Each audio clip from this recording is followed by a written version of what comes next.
Hello everyone, कैसे हो आप लोग। जैसा कि आपको पता है, बहुत सारे एग्ज़ाम्स का एग्ज़ाम कैलेंडर आ चुका है। तो इसलिए एक्सपेक्टेड है कि बहुत जल्द जेकेएसएसबी वीएलडब्ल्यू का भी एग्ज़ाम डेट आ जाए। तो इसलिए हम शुरू करेंगे। अपना दूसरा हमारा रहेगा ये प्रैक्टिस सेट आप कह लो या एक्सपेक्टेड क्वेश्चंस कह लो।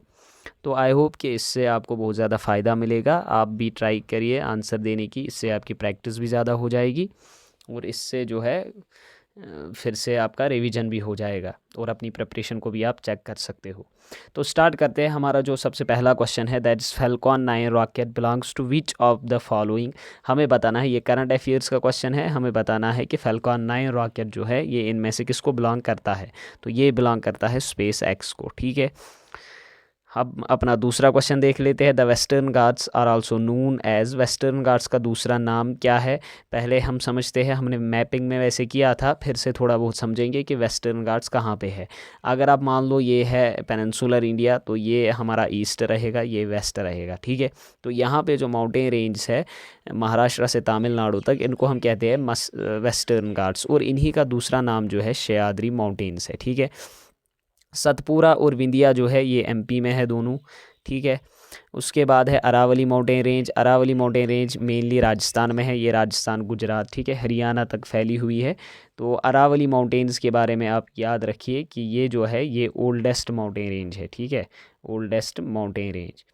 तो इस क्वेश्चन का वेस्टर्न घाट्स को और क्या बोला जाता है, सह्याद्री माउंटेन्स। एक और क्वेश्चन हम देख लेते हैं। When was the decimal coinage system introduced in India. मैं तेज़ तेज़ बोल रहा हूँ ताकि आपका जो है समय बर्बाद ना हो, आप कम समय में बहुत ज़्यादा क्वेश्चंस प्रैक्टिस कर पाओ, इसीलिए मैं थोड़ा तेज़ बोल रहा हूँ। तो when was the decimal coinage system introduced in India. Decimal coinage system को इंडिया में कब इंट्रोड्यूस किया गया, आप सब याद रखेंगे। इसको इंट्रोड्यूस किया गया 1957 में। 1921 को इम्पीरियल बैंक बनाया गया। ठीक है, इम्पीरियल बैंक बनाया गया 1921 को, और इसी इम्पीरियल बैंक का नाम पड़ा 1955 में क्या, एसबीआई। ठीक है, इस ये भी एक इम्पॉर्टेंट क्वेश्चन है। और 1949 को क्या हुआ, आप सबको पता है, नेशनलाइज हुआ क्या, आरबीआई। ठीक है, जो भी चीज़ें मुझे याद आएंगी अब मैं उनको आपके साथ डिस्कस करूँगा।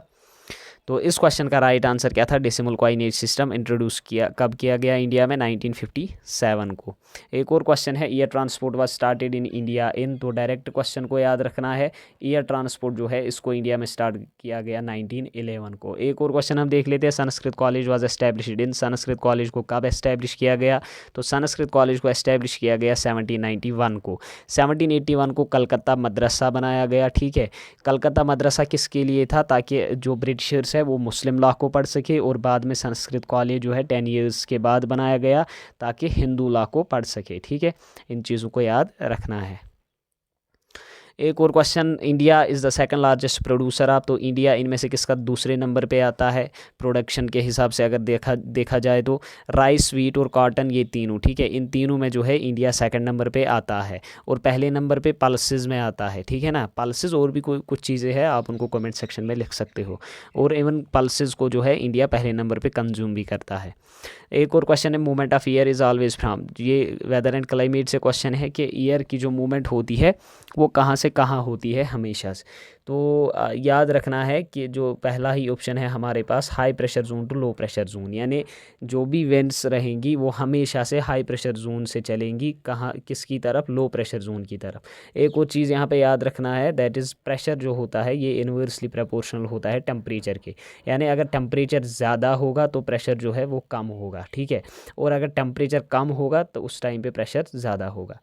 तो आगे बढ़ते हैं, mask is not used in which of the following. तो ये जो है आर्ट एंड कल्चर से क्वेश्चन लिया गया है, और हमें बताना है इनमें से किस डांस फॉर्म में मास्क का यूज़ नहीं होता। और ये जो तीनों डांस फॉर्म्स है ये एक ही डांस के टाइप्स है, दैट इज़ छा डांस। ठीक है ना, छा डांस को mainly Orissa, Jharkhand, West Bengal side जो होता है, ईस्ट साइड तकरीबन इसी में परफॉर्म किया जाता है। और छा डांस के बारे में एक और इम्पॉर्टेंट चीज़ कि इसको जो है मिनिस्ट्री ऑफ कल्चर जो है इसको रिकॉग्नाइज़ करती है एज ए क्लासिकल डांस, लेकिन जो संगीत नाटक एकेडमी है वो इसको as a classical dance recognise नहीं करती।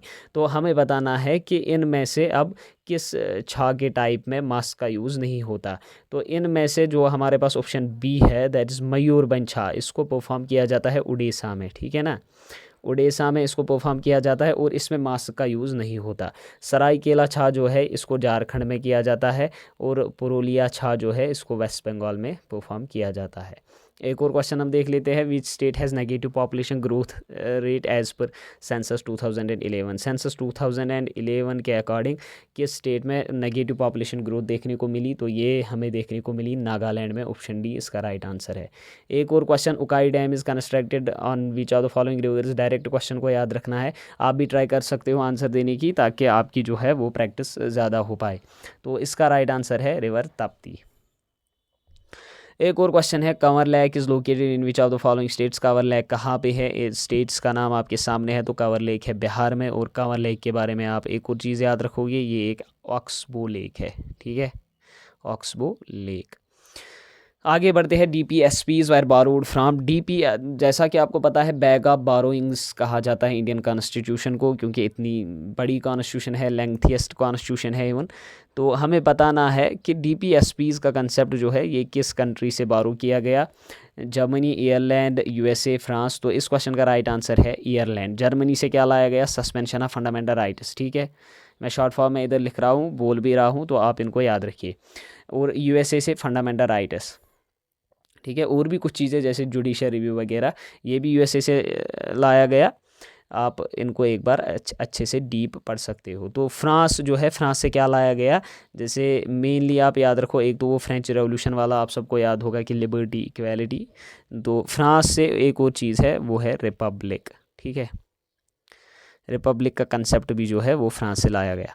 अच्छा, which of the following articles deal with the uniform civil code. आपके सामने ये आर्टिकल्स है, आपको बोलना है कि यूनिफॉर्म सिविल कोड के साथ कौन सा आर्टिकल डील करता है। तो इसका राइट आंसर मैं कई बार बोल चुका हूँ अपने वीडियोज़ में, आर्टिकल 44। आर्टिकल 44 इस क्वेश्चन का राइट आंसर है। आर्टिकल 44 जो है यूनिफॉर्म सिविल कोड की बात करता है। आर्टिकल 51 ये पीस की बात करता है, ठीक है, इंटरनेशनल पीस। आर्टिकल 45 जो है ये फ्री एजुकेशन की बात करता है, जो भी 14 ईयर्स ऑफ एज तक के बच्चे रहेंगे उनके लिए फ्री एजुकेशन, ठीक है। और आर्टिकल 48A जो है ये प्रोटेक्शन ऑफ एनवायरनमेंट, ठीक है, प्रोटेक्शन ऑफ एनवायरनमेंट। एक और क्वेश्चन हम देख लेते हैं, मंजीरा इज़ ए ट्रिब्यूटरी ऑफ, तो रिवर मंजीरा किसकी ट्रिब्यूटरी है, गोदावरी की ट्रिब्यूटरी है। डायरेक्ट क्वेश्चन है, इसको याद रखना है।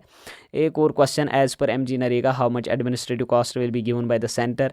MG नरेगा जो है इसके अकॉर्डिंग एडमिनिस्ट्रेटिव कॉस्ट कितना सेंटर देती है, तो सेंटर आपको देगा 6%, ठीक है, 6% एडमिनिस्ट्रेटिव कॉस्ट देगा, याद रखना है। देखिए वेजेस जो है ना, वेजेस देगा सेंटर 100%।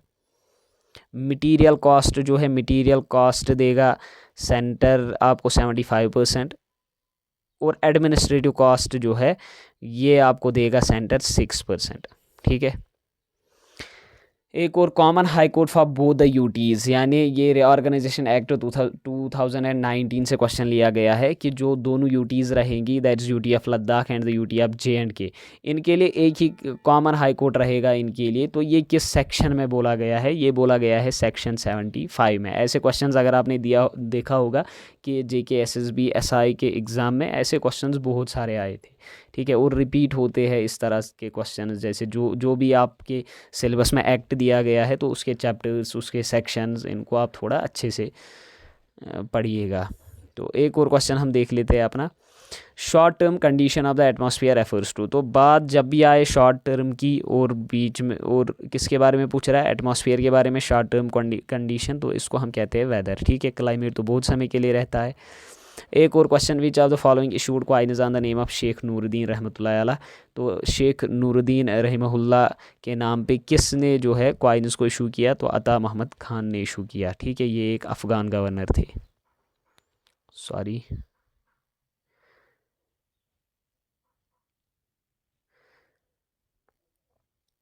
कहाँ पे पहुँचे हम,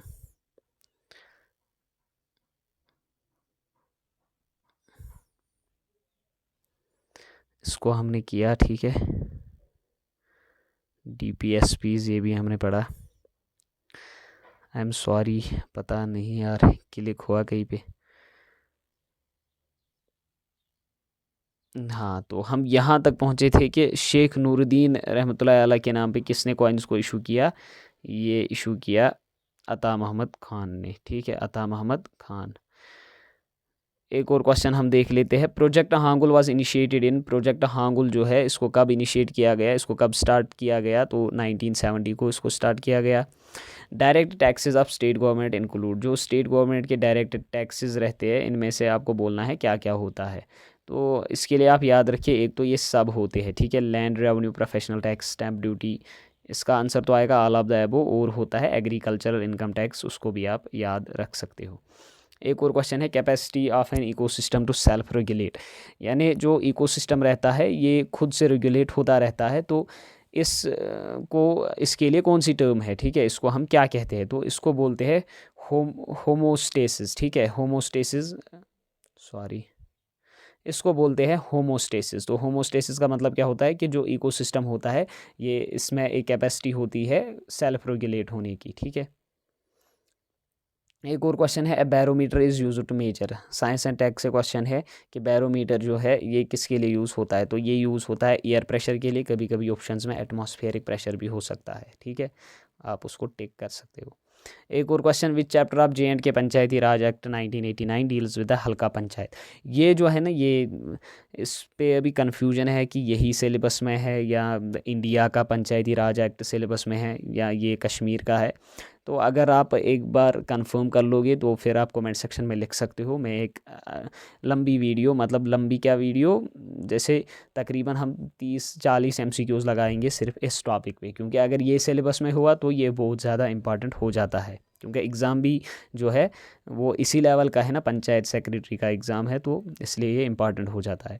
हमारे पास क्वेश्चन है कि हल्का पंचायत के साथ इनमें से कौन सा चैप्टर डील करता है, तो हल्का पंचायत की बात जो है वो चैप्टर 2 में की गई है, ठीक है। इस क्वेश्चन का राइट आंसर है ऑप्शन बी, चैप्टर 1A में वार्ड मजलिस के बारे में बोला गया है। चैप्टर 3 में जो है powers and functions of Halqa panchayat, ठीक है, powers and functions of Halqa panchayat, ये चैप्टर 3 है। और चैप्टर 10 जो है ना, इसमें बोला गया है इलेक्शंस, ठीक है, इलेक्शंस के बारे में इसमें बोला गया है। तो इन चीज़ों को आप याद रखिए। पहला कौन सा था, पहला है 1A, चैप्टर 1 है वार्ड मजलिस, चैप्टर 2 जो है हल्का पंचायत, चैप्टर 3 जो है chapter 3 powers and functions of Halqa Panchayat, chapter 10 holding of elections, ठीक है। तो ये थी हमारी आज की वीडियो, आप हमारे साथ बने रहे और हमारी चैनल को सब्सक्राइब करना ना भूलिए। मिलते हैं आपसे अगले वीडियो में।